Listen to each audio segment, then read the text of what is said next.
This is not a time to be quiet. It's a time for brave politics. It's time to speak up. It's time to speak out. It's time for brave politics. We have to be less afraid about other people because then we let them win. We let them be the brave ones. And do we really want them to be the brave ones who say terrible things? Or do we want decent people to say good things, community building things, loving things, coming from a good place? Do we want to hear from them or do we want to hear from the terrible people? Because if we want to hear from the terrible people and we only allow them to have voices, then that's what we're producing. So I don't want that to happen. Hey friend, welcome back to the show.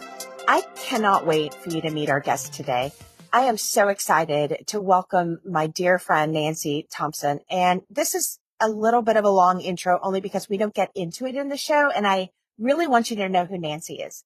So Nancy is one of the fiercest powerhouse women who is the model of resilience and courage and bravery. And she also models for all of us what it looks like to stand up and to raise your voice against issues in the world that you have had enough of, and willing to let go of your fears and insecurities and just step out of your comfort zone, raise your public voice, and fight for change that is meaning to you, whatever that change is.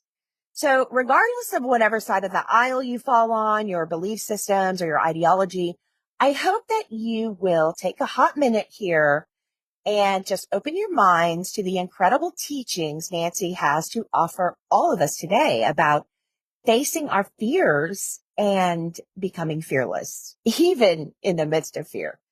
So just a quick little bit about Nancy and her movement that she has built.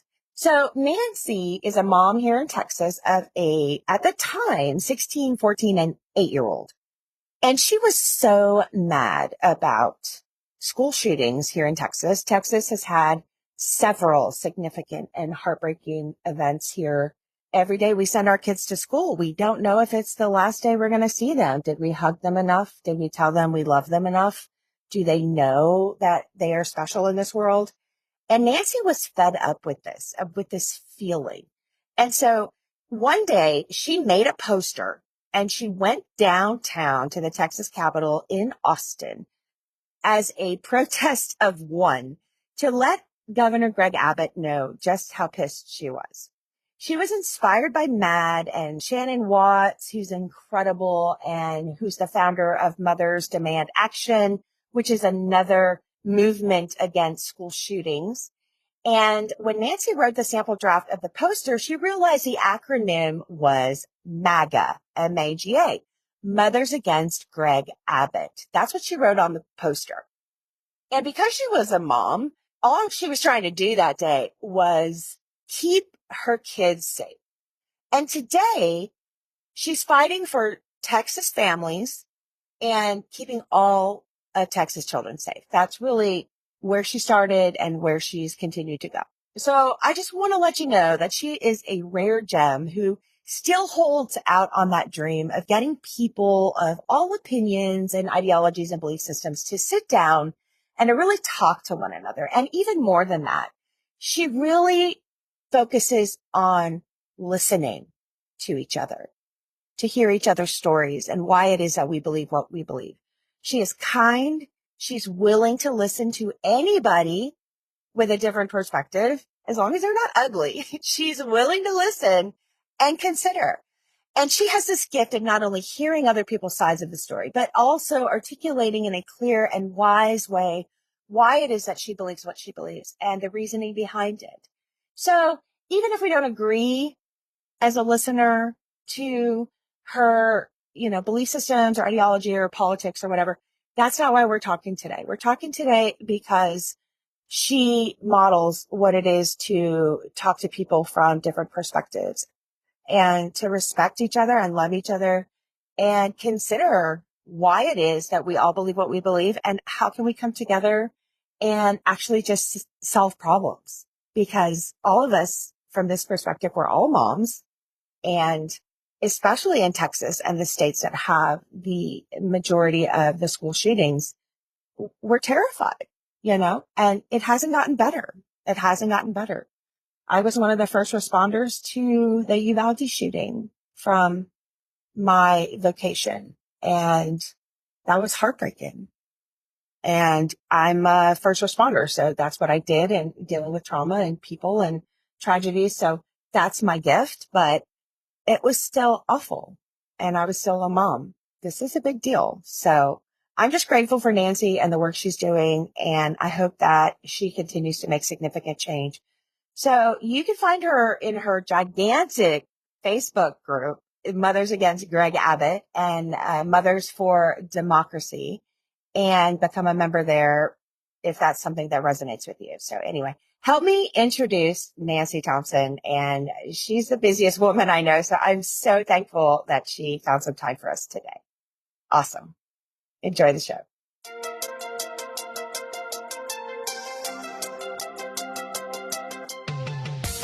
I'm Dr. Charlie Hornis, highly anxious people pleaser turned master certified professional life coach. Learning to manage my brain was so life-changing for me that I got certified so that I could teach these incredible evidence-based practices to you.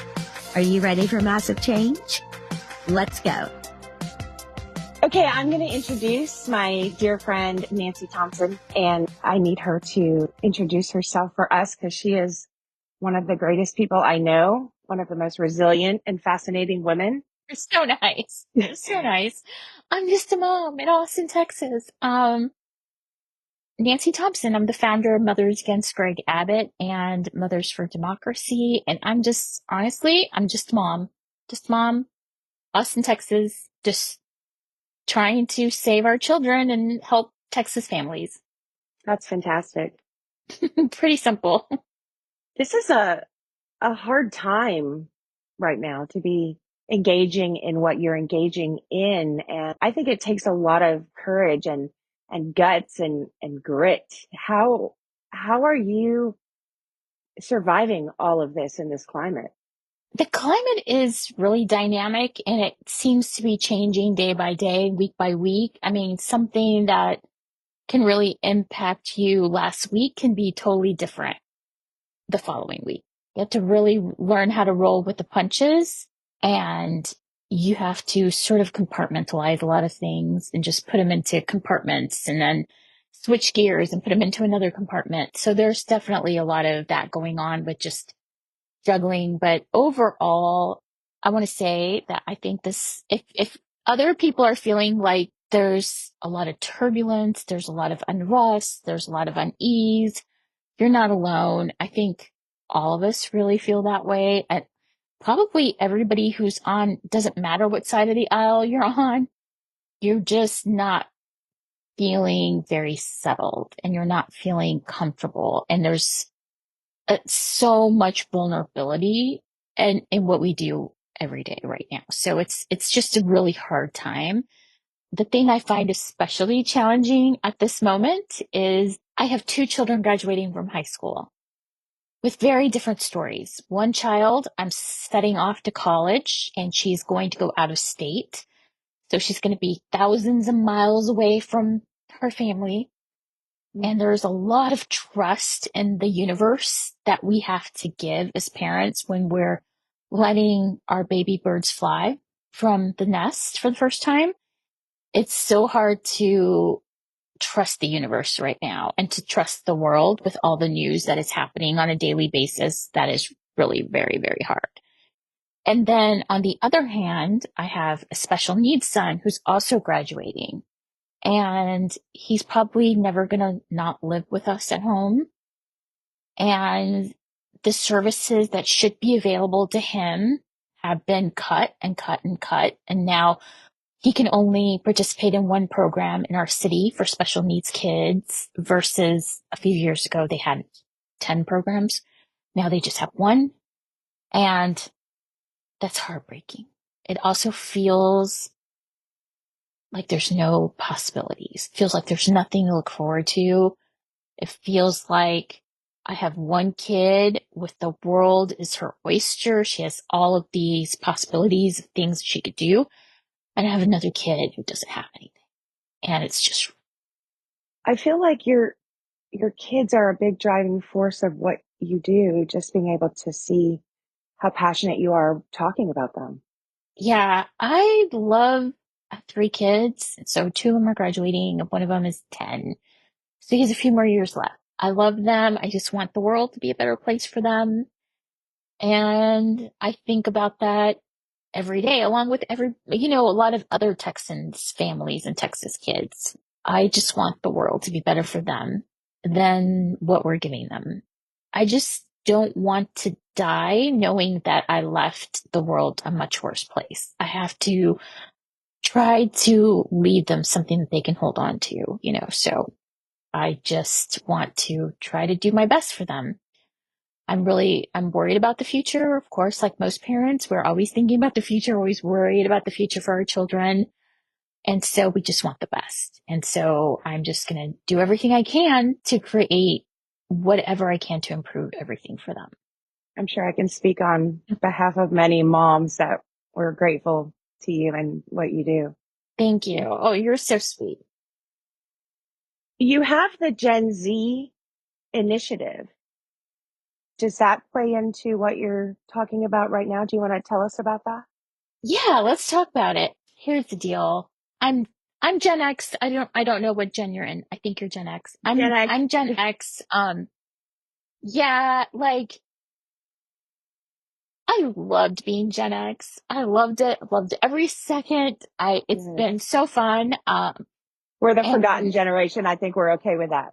yeah, in some ways, yeah. And in some ways I'm like, hey, what about us? To have these moments. But I'm a Gen X mom. I have Gen Z kids. I just really feel like this is a really good opportunity to support our children. I think they can have an enormous impact in this world. And I want to create that avenue for them to where they can go out in the world and have this enormous, amazing impact. I think that they are the future. I think that these kids are change makers. Also, we have to remember these kids are our kids. And I like when I was in high school, it was, a lot of the things that happened in high school were really like they didn't happen after college. A lot of things kind of went away. Like in high school, when we started high school, there was a lot of fear against people being gay, homosexuality. I mean, trans wasn't even really a thing, but we knew it was a thing, but we didn't have a word for it then. Mm-hmm. And then by the time I graduated from college, the world really had changed. There was a lot more acceptance. There was a lot more equality. There was a lot more just people just accepting people as they are. And then I went to go work in high tech, and it was a really amazing, dynamic place full of people from all over the world. And people were accepted as they were. And it was pretty dynamic, all kinds of people, all kinds of religions and cultures and backgrounds, and they were from all over the United States. And it was an amazing experience to be working in high tech during that time, and then working through the .com boom phase, several of them, because they went up and down. So we have survived through several phases of that. So yeah, I'm excited about Gen Z. I'm excited about what they can do. I like to think that the fact that our generation evolved has had a positive impact on how we have raised this generation of kids. Because, like, for the most part, I do think that this generation of kids is really open minded.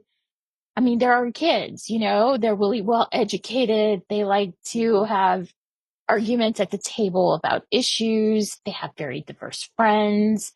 The friend groups that they have include everyone. I mean, include so many different religions, so many people it's a very diverse group. And my kids don't even care if somebody comes out as gay, they're still going to be friends with them. Like, they don't care. Whereas, like, when I was in high school, there were, gay people were definitely treated differently. And I see how my children just accept everybody. And I think that that's amazing. This is what we want. We want acceptance. We want to let all of the children know that we accept them as they are and we love them as they are. And I think that that is really something that our generation, Gen X generation, made sure that we didn't have a lot of what happened in the 80s continue on into current times. We just want to make sure that we evolved. And so I think that's really, a lot of things that were wrong, we've been trying to correct. And I do think it's our generation who's been trying to do those corrections, without a doubt.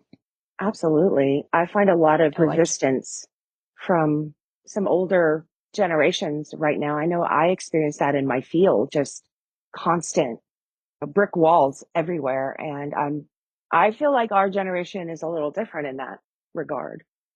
yeah, absolutely. Without a doubt. It's been kind of an interesting week. So I don't know when this podcast is going to air, but this week was the week where all of the colleges are protesting and the police are coming down. They're arresting the students. There's a lot of stuff going on. Yeah. And some things that I'm hearing from some of the older people are like, those darn kids, they shouldn't be doing this and they shouldn't be doing that and blah, blah, blah, blah.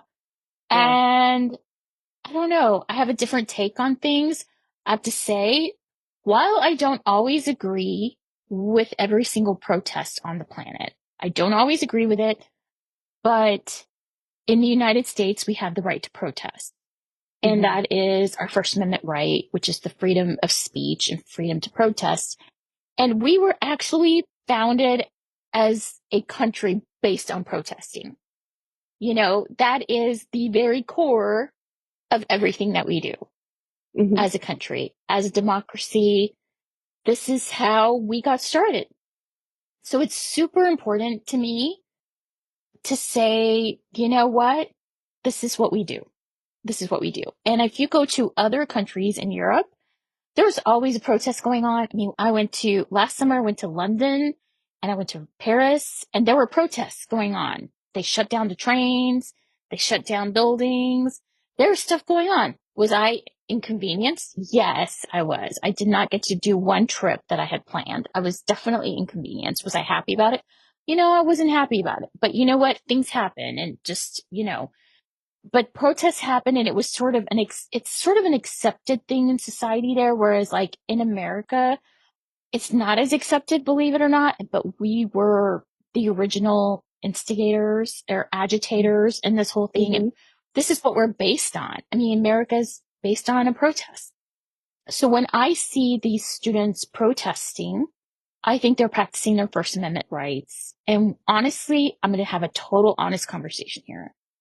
When the January 6th protesters were out peacefully protesting, they were just doing what they wanted to do. They had the right to protest. What they did Hmm. not have the right to do was to vandalize the Capitol, the violence, the things that kind of came afterwards. Hmm. That's the problem right there. When they were like trying to hurt people, that's the problem. That is the problem. So I think that there is like a fine line and we should always be on the side of peaceful protest, no matter what. I think when they cross that line is when things get kind of crazy. And it's really kind of it's hard to gauge if there's a bad guy, there's a good guy. And the thing is that sometimes there isn't a bad guy and a good guy, but like our mentality is always like, oh, there's always a bad guy. There's always a good guy. Hmm. But it's so super complicated, especially the issue that they are protesting right now. It's super duper complicated. And it is very reflective of the protests that we saw in the 60s. Is it exactly like what we saw in the 60s? Oh no, it's totally different, but it is reflective of Hmm. the same type of protests that we had seen before. And I think that through history and time, when students rise up and they protest something, we should all be paying attention because usually they're right. I'm going to say that. Hmm. I think historically they've been right. They've been fighting for the right for speech, whatever. I mean, we have to remember that students protest in Tiananmen Square, the student protests in Kent State, the student protesting like all over the United States during the 60s. The new When student spring, that was a protests, lot of they're students. trying to tell us something. Yeah, I think protests, I mean, we can either ignore it, we can down talk it, we can other it by othering the people, or we can stop and listen and learn. And so I'm kind of hoping that we stop and we listen, we learn, and we try to figure out what they're saying because people do not protest like that in a community if they're happy. They just Hmm. don't. They only protest like that when they're unhappy with something that's going on in the community. And a lot of these students, I think that they have fair points in how they want divestments from the country of Israel. And I'm going to say country because it's not the same thing as saying they want to divest from Jewish people. That's not what they're saying. They're saying they want to divest from the country of Israel, which is, all the things that are going on there in the Middle East. There's definitely points to be made on multiple sides. But I think that the things that get muddled is that people think that Jewish people and Israel are like the exact same thing. And they are to a point, but Israel is a country and Jewish people, that's a religion. There's a little bit of a difference. Even though Israel is the Jewish country, that's fine, but we have Jewish people all over the world. So we have to sort of separate the two when it comes to that. And a lot of people have a lot of problems separating the two, and they have a lot of problems seeing how complicated this issue is. So complicated. There's so many different layers of the issues and the protests, the things that are going on right now. The things that are especially hard is that we have to remember there's so much generational trauma that we all carry. We have to be able to talk about hard things, but talking about hard things also brings up some generational trauma. And some people can have enough critical thinking skills, like they can think things through and see multiple viewpoints. And some people just can't. They just can't like think things through and see things critically from somebody else's shoe or a different viewpoint. And the inability to be able to use your critical thinking skills and put yourself in somebody else's shoes in different positions is what's really hurting us right now, because it's so much easier to other people and to othering is just, it's an easy thing to do at the moment. The hard thing to do at the moment is to engage with people who are different from you and have deep, heartfelt conversations. And those deep, heartfelt conversations can happen because I'm going to give you an example.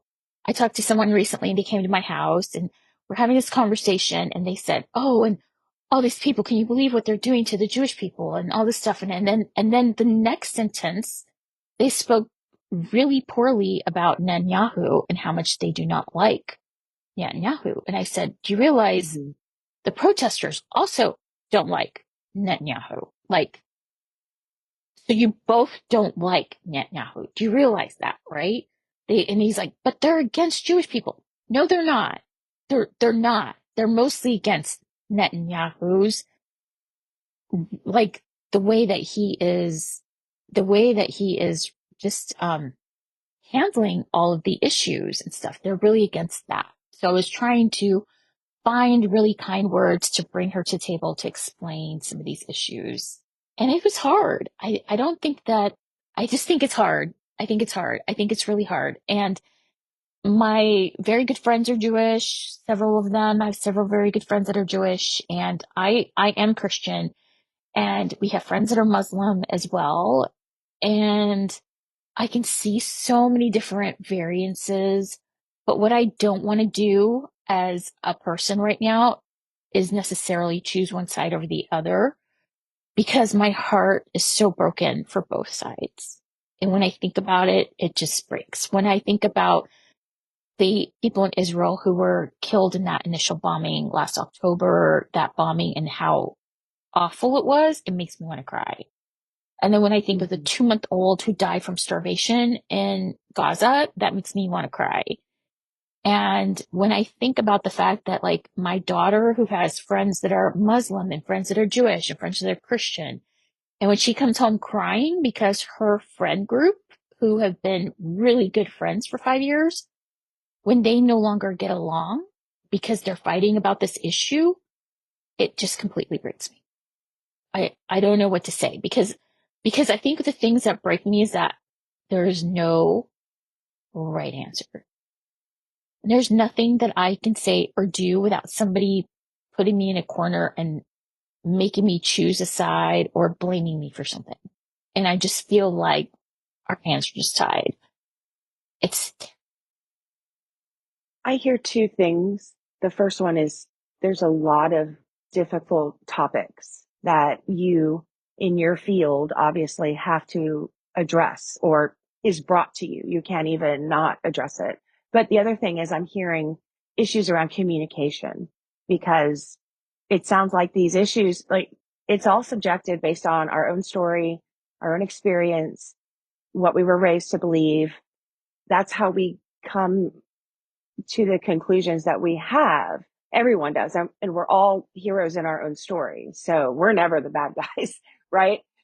But there's problems with talking to other people that believe something different, regardless of what the issue is or what this universal you person falls on the side of the belief. Is that what I'm hearing you say? That's the hard part?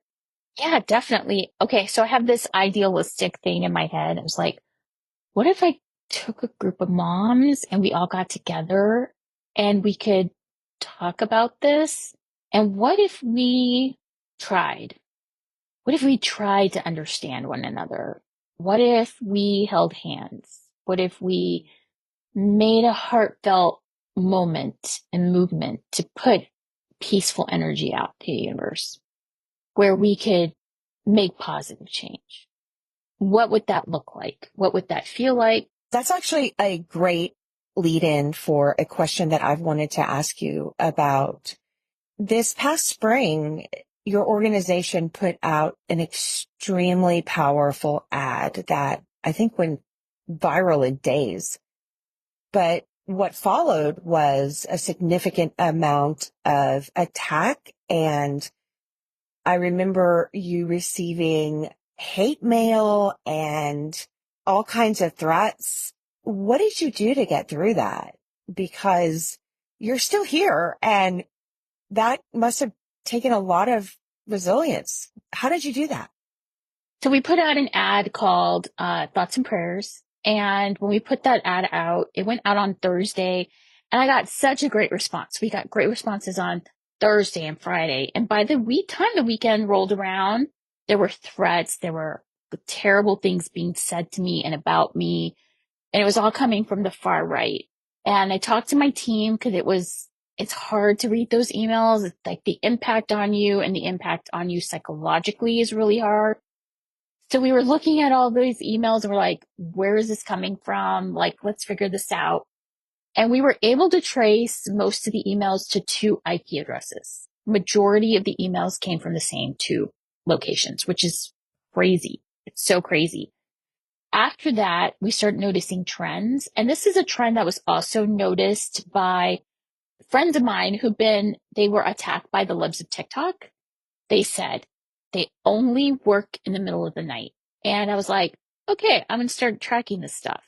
And sure enough, when it's in the evening, all of a sudden the Republican trolls get online and they start attacking you for stuff. They start doing like takedowns and messaging you and retweeting your things and saying terrible things. I learned a few things from this. I learned that most of this is coming from a few farms. So these are not actual real people. 2 is that it's coming several hours, if not days later. We noticed that we might put up a post and the hate mail might start between 4 and 9 hours after a post. A lot of times it's really late. It takes them a long time to actually say anything. It's one of those things. They're not the first people out the gate. They're really always very late. So there's that. And then you might want to put a post out. And once you start seeing the negative comments go on there, turn off your comments. Just turn it off because they will bombard you. They will bury you and stuff. It'll be terrible. Just turn it off. And they're going to get mad because you turn it off. And then once you turn it off, and if you get retweeted or something, you can go in there, you can start blocking people. That's just what you do. Yes, you just have to turn it off and you have to block people and you have to take care of stuff. And you always know that they don't operate on normal hours. They are always behind 4 to 9 hours. And most of it is coming from a couple locations. And once you realize that, then that kind of makes you feel a little bit better.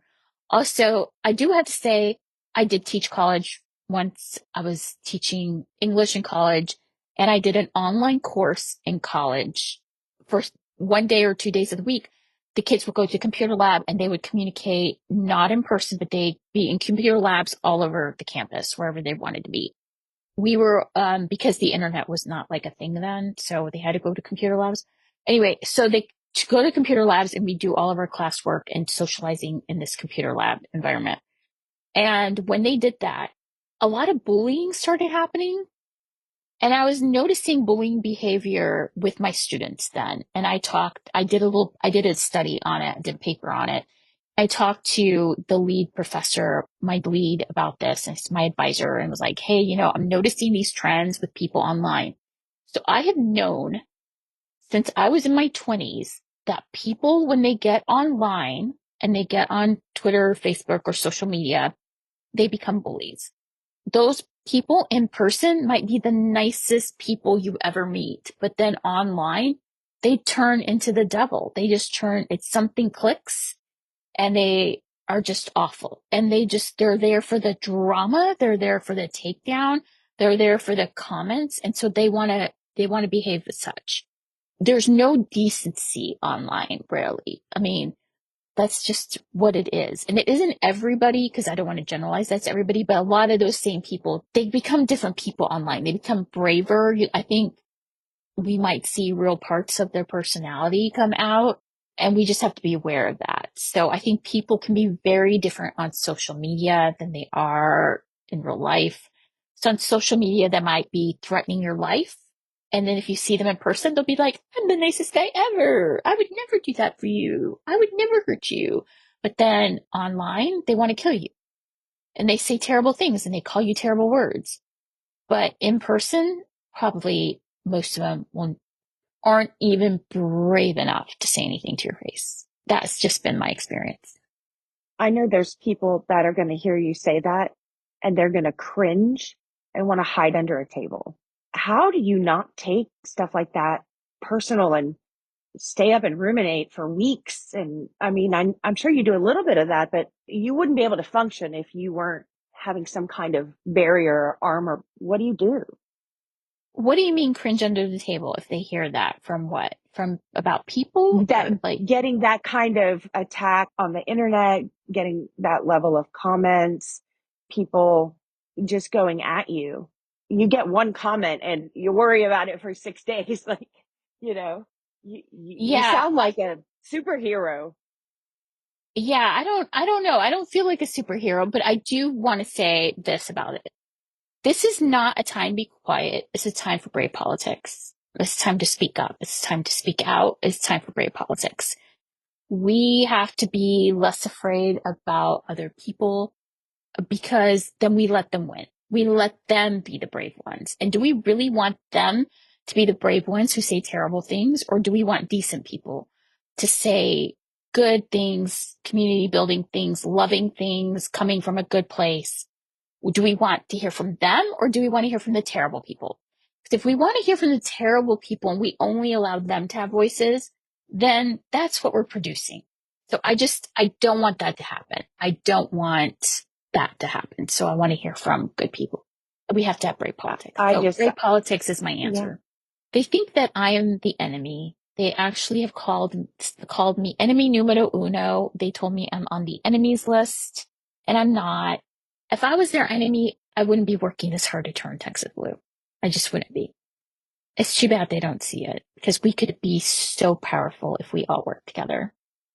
One of the things that made me admire you in the very beginning when we met was when you were attacked for not being extreme about a belief. And you said, these are opportunities to educate other people that don't believe these things. And it doesn't matter what the thing is. When I heard you say that, I was like, anyone can take that advice and sit down and have a conversation and say, let me tell you why this is important, not you're a blah, blah, blah because you don't think this thing. Well, maybe that person doesn't understand. I don't know, like doesn't have experience with it. There's so much that people don't have experience with. And I love the teacher in you that came out. The art teacher like showed her head. Can you Yeah, talk about that perspective? absolutely. There are so many new terms and so many new types of terminology for all kinds of things on this planet now. For example, I learned a bunch of new terms for the new type of fascism that we're seeing right now because I'm really taking some deep dives into fascism. And I didn't even know some of these terms. And I was like, oh my gosh, where'd this term come from? And where did that term come from? And I'm constantly learning. There are so many people out there in this world that are constantly learning. So they might not know about pronouns and they might not know about the variety of genders or acronyms in the LGBTQ community. And what we shouldn't do is we shouldn't shame anybody. We shouldn't shame them. We should say, oh, they're trans. This is what this means. Or they use these types of pronouns. And I understand you might get them mixed up and that's okay. But, if you kind of catch yourself, maybe you can remember to use them. But if not, it's okay. Like, that's fine.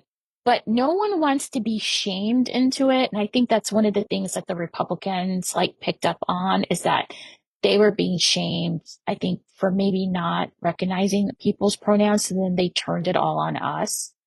But I think if we go into any kind of community that we go into and we go into it with the mindset of we're there to educate them in a kind way, I think the reception of what we do and who we are would be a lot better. That really is it. I actually was talking about this last night. I'm working on a project, which I'm really excited. It's going to roll out soon, but I'm not going to tell too much about it. This is going to be a benefit to all Texans, especially rural Texans, all Texans, because we were all hit really hard during the big ice storm, the freeze here in Texas. And we have an opportunity to file some lawsuits and get some of that money back, which would be so exciting. And so I'm working on this initiative to help everyday communities across Texas file their claims so they can get more money back from the freeze because it impacted all of our utility bills, every single person's utility bill. And it impacted their lives. Some people's houses burnt down. Some people had dust in their family. I mean, it was absolutely horrific. So I was talking to somebody last night. I was just saying, Democrats need to go out into the community and they need to remind people who we are. And who we are is, as I tell everybody, who we are is WWWD. We show up. What would Willie do? We all need to start showing up like Willie Nelson in our communities. We need to start on the ground, talking to people, having face-to-face conversations, and showing up as Democrats, wearing our shirt that says, I'm a proud Democrat. Because the thing is that when good things happen in our communities, chances are there's a Democrat behind it. And that is my philosophy, and I'm going to stick to that because I have yet to be proven wrong. When there is good things happening where people care about other people, people care about their health care, people care about people voting, people care about things that are happening in their community and speaking up in school boards and speaking up here and speaking up there and protecting our students. Honestly, and even in COVID, when people cared about making sure that we got enough COVID vaccinations to the communities, the people who organized a lot of that stuff, they were all Democrats because we're really good at organizing. So a lot of the times when that work needed to be done, it was being done by Democrats. And it's super important work that is being done by Democrats. I think that we just need to remind people that Democrats care about people. We care about the community. We care about people. We care about farmers. We care about policemen. We care about firemen. We care about teachers. We care about, the person who's working behind the HEB counter. I mean, we care about each other. That is what we do as Democrats. We care. And it's really important to put that message out in the universe and let people know that we care about other people and that we're there and that we're Democrats, but we care. We're not libertards. Okay. We're not socialists. Also, the other day I had to remind somebody that Democrats are capitalists. I had a phone call and I was interviewed for an article in the Texan, and it was about superintendent pay. They wanted to know how I felt about superintendent pay. So this is how I feel about superintendent pay. We have individuals that go to school. They go to graduate school. They go to beyond graduate school. They go get their PhDs. They are experts in their field. They manage thousands of students. And when they're negotiating a pay for this role or position, it's a free market. We like free markets, right? Because we're capitalists, right? Because Democrats are capitalists. not just the Democrats, but the Americans, we believe in a free market. Free market, isn't that like a Republican thing? Don't they love the free market? So part of the free market is that we can go and interview for a job and negotiate our salary. So when the superintendents go and they interview for jobs and negotiate their salary, they're in the free market. They're negotiating for the salary that they want based on the number of years of school, their experience, their responsibilities, etc. I just think it's really important that we remind people just because we're Democrats does not mean we're not capitalists. Just because we're Democrats does not mean we don't like a free market. We do like the free market, but we also want the free market to pay people what they're worth. So we're Democrats. We like the free market. We think it's great that superintendents are getting decent pay. They deserve it, but our teachers do too. Now do the teachers. They deserve decent pay.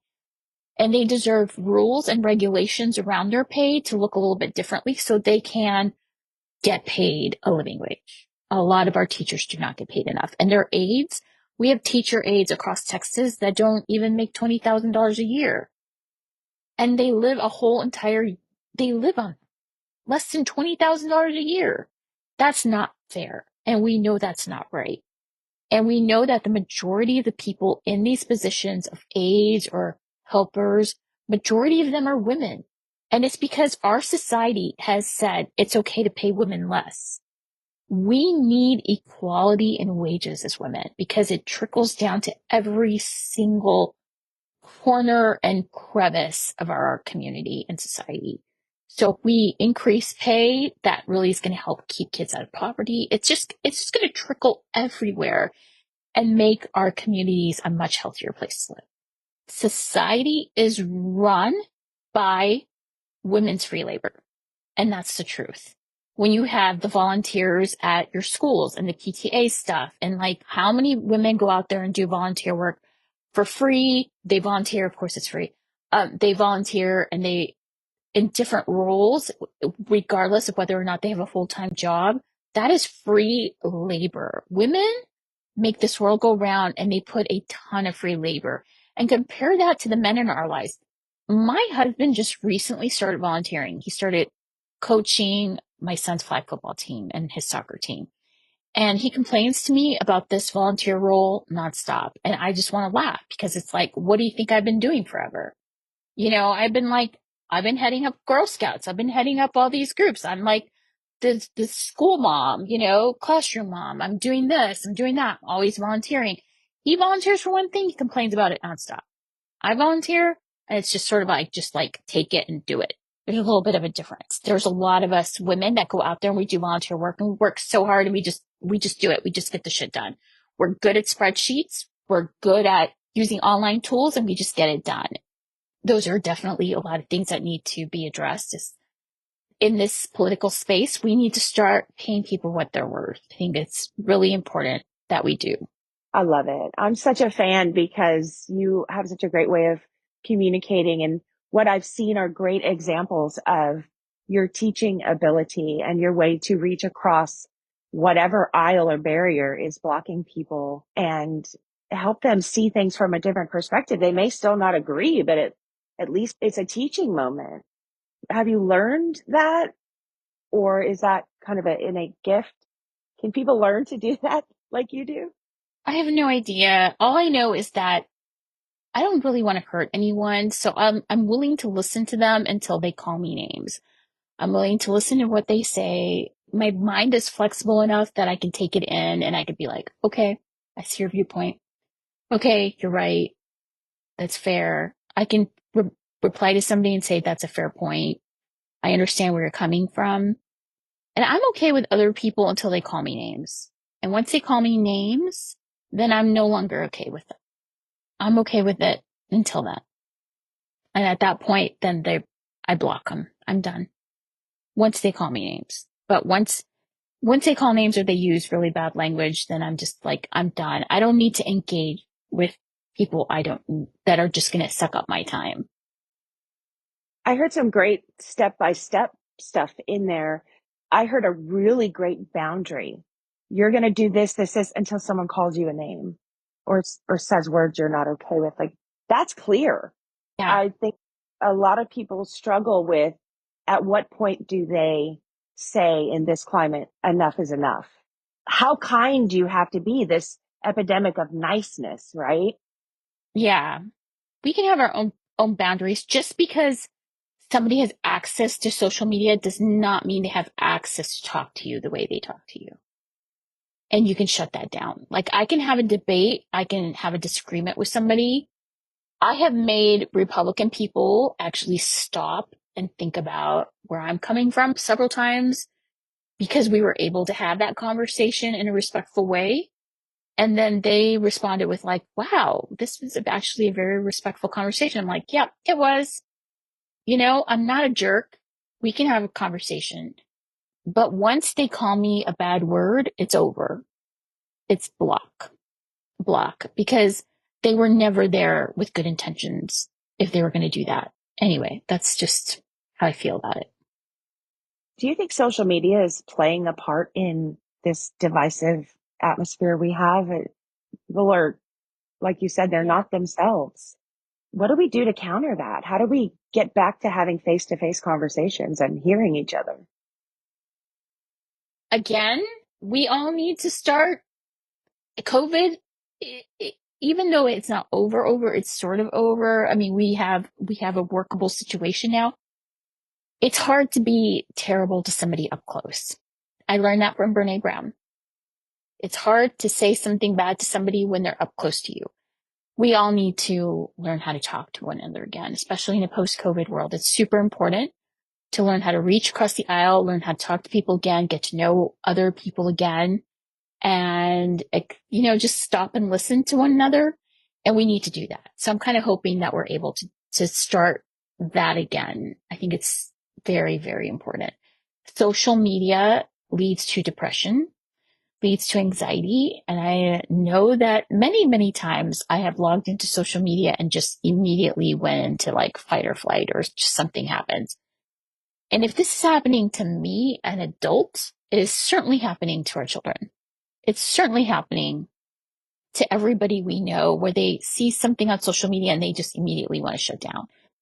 It would be so much easier to get together in person and feel good endorphins from seeing people in person, because you do get really great, good feeling endorphins from being around other people.